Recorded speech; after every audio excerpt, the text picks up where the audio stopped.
Por último, vamos a ver cuál es la relación existente entre los pirajá, los números y su cognición numérica, sus habilidades numéricas. Nosotros ya sabemos que es una cultura anumérica e inusualmente anumérica, porque carecen incluso de una palabra para el valor de 1, que se creía que era una característica universal de todos los lenguajes, independientemente del nivel del sistema numérico de dicha cultura. En el caso de los pirajá se comprobaron una serie de características que veremos en un momento a través de unos experimentos realizados por Daniel Everett y también por otros psicolingüistas. En esta foto que ustedes están viendo aquí, una persona perteneciente a la tribu de los pirajá está realizando una de esas tareas, uno de esos experimentos de los que vamos a hablar en un momento. Daniel Everett cuenta en su libro que empezó a notar ciertas cosas que le parecían curiosas. A medida que él iba entendiendo mejor la cultura, se daba cuenta de que los pirajá parecía que no contaran y que a la hora de realizar actividades en donde tenían que utilizar las matemáticas, que son muy pocas, por no decir que solamente la de el trueque con los comerciantes brasileños del río,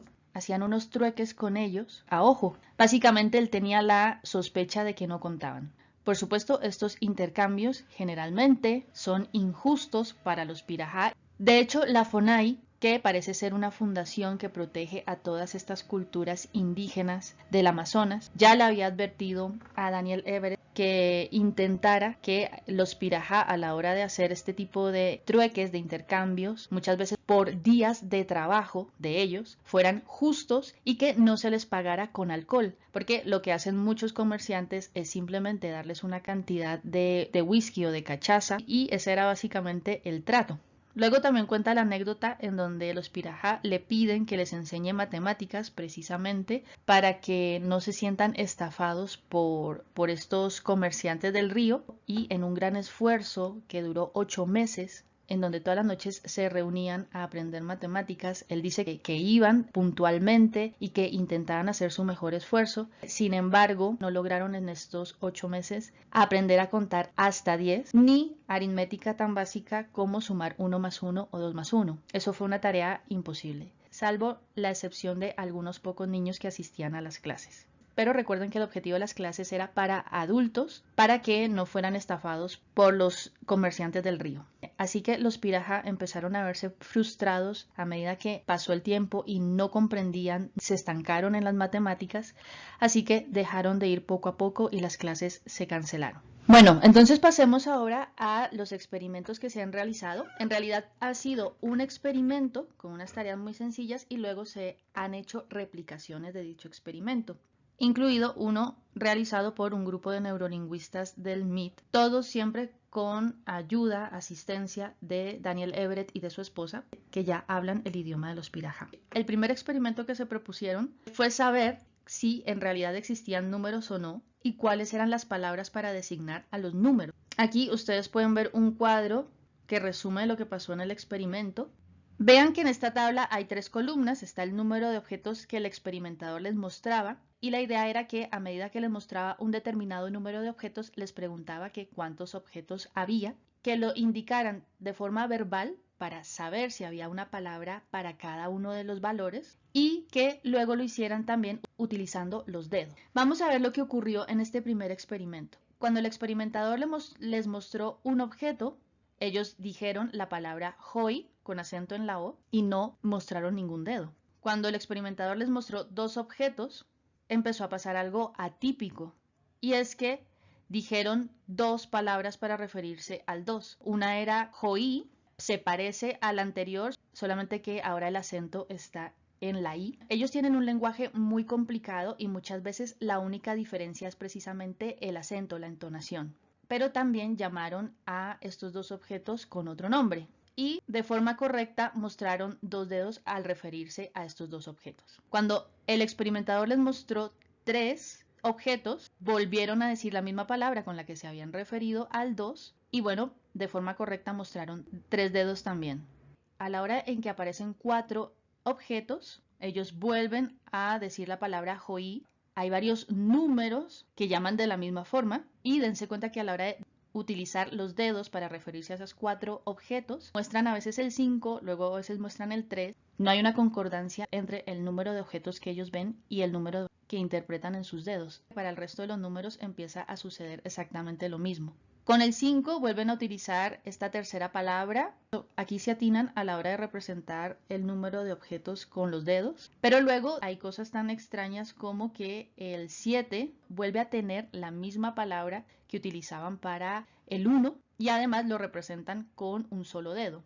Así que aquí ya podemos descartar que haya una palabra asignada para el valor 1. Vean aquí, por ejemplo, que en el caso de 10 objetos mostraron 5 dedos. En el caso de 8 pasaban de 5, otras veces sí le atinaban con el 8, otras veces pasaban a 10. Vemos que hay una ineficiencia, una incoherencia a partir de los 4 elementos. Esa transferencia de información numérica empieza a tener problemas. Aquí tenemos otro experimento que también intenta mostrar si los Pirahã tenían asignadas palabras para representar cada uno de los números. Este experimento consistía en utilizar carretes de hilo, que son los que ustedes están viendo en la foto. El experimento se dividía en dos partes a su vez.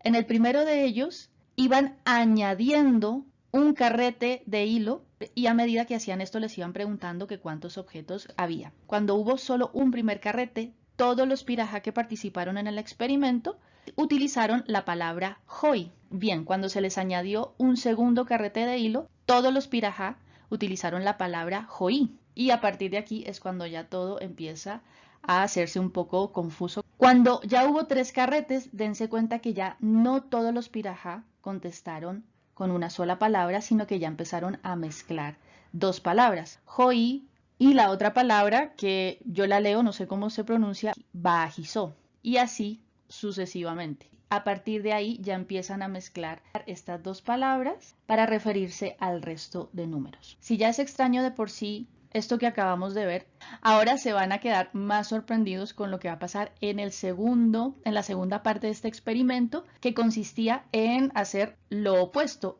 Si antes se añadía un carrete de hilo, ahora se va a ir subtrayendo. Entonces, partiendo de 10 carretes, se va a ir eliminando uno a uno hasta llegar a 1. Y se les iba preguntando cuántos elementos había. Eso está representado aquí en esta segunda gráfica. Cuando hubo 10 carretes, pues hubo una mezcla de palabras en donde mayoritariamente ganó la tercera palabra, la que está representada en color blanco. Luego pasó prácticamente lo mismo con el número 9, luego con 8, luego con 7. A partir de 6 ya empiezan a utilizar la palabra Hoi, que parecía cuando se añadieron los números en la parte primera del experimento que solamente hacía referencia a un carrete. Miren que está representada con el color más oscuro y a partir de 6, 5, 4, 3, 2, 1 aparece esta palabra. Entonces, las conclusiones que podemos sacar de los experimentos que hemos visto hasta el momento son, primero, que no hay palabras asociadas a un número en concreto, ni siquiera para el 1. Parece que utilizan 3 palabras para referirse a las diferentes cantidades. Por supuesto, no expresan cantidades exactas, sino cantidades relativas, en referencia a una cierta cantidad que ellos hayan visto previamente. Una segunda conclusión importante se refiere a esa ineficiencia a la hora de contar con los dedos los elementos que le mostraba el experimentador. Recuerden que contar con los dedos es una estrategia básica de representación numérica física que generalmente vemos en los niños. Es una forma de asimilar los números, de transmitir esa información que están percibiendo con los ojos a sus manos y así facilitar la percepción de las cantidades incluso sin contarlas, sobre todo si nos estamos refiriendo a números muy pequeños, como por ejemplo del 1 al 5. Esta estrategia de contar con los dedos también ayuda a liberar carga de memoria de trabajo al poder representar cantidades de forma física. Como les digo, es una estrategia que luego se va a ir modificando hacia otras más sofisticadas para llegar a la abstracción. Pasamos de representar los números físicamente en nuestros dedos a representarlos de forma mental.